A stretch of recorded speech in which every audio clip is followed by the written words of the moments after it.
இந்த தீவுக்குள்ள நுழையறதுக்கு இலங்கை மக்களுக்கு 150 ரூபா தான். ஆனா வெளிநாட்டு பிரஜைகளுக்கு 12,500 ரூபா.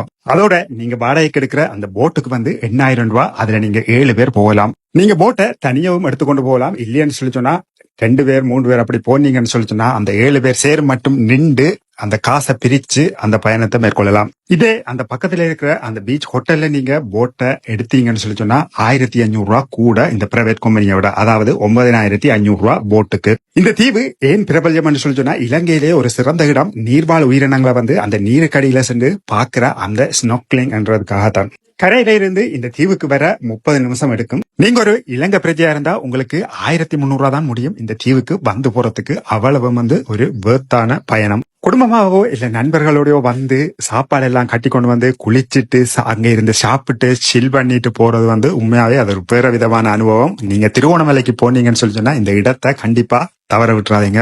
ஒரு 3 மணி நேரத்துக்கிட்ட நாங்க அந்த தீவுல இருந்திருப்போம். திரும்ப பீச் ஹோட்டல்ல மத்தியான சாப்பிட்டு அப்படியே கோணேச்சரம் டவுன் சொல்லி சுத்தி பார்த்துட்டு நாங்க போனது ரிங்கோ டவுன் பீச்சுக்கு முன்னுக்குள்ள பிக்காடிலின்னு சொல்ற அந்த கொபி ஷாப்புக்கு. அது ஒரு கொபி ஷாப் மட்டும் இல்ல, அங்க எல்லாமே இருக்குது. ரிங்கோ போனீங்கன்னு சொல்லிச்சுன்னா இந்த இதை நீங்க மிஸ் பண்ணிடாதீங்க. இவரும் சமீபத்துல அறிமுகமான ஒரு நண்பர் நோர்வேல இருந்து வந்திருக்கிறார். அவரையும் அங்க சந்திச்சு விட்டு அப்படியே திரும்பி பவுனியாக்கு வந்து சேர்ந்துட்டோம். நன்றி.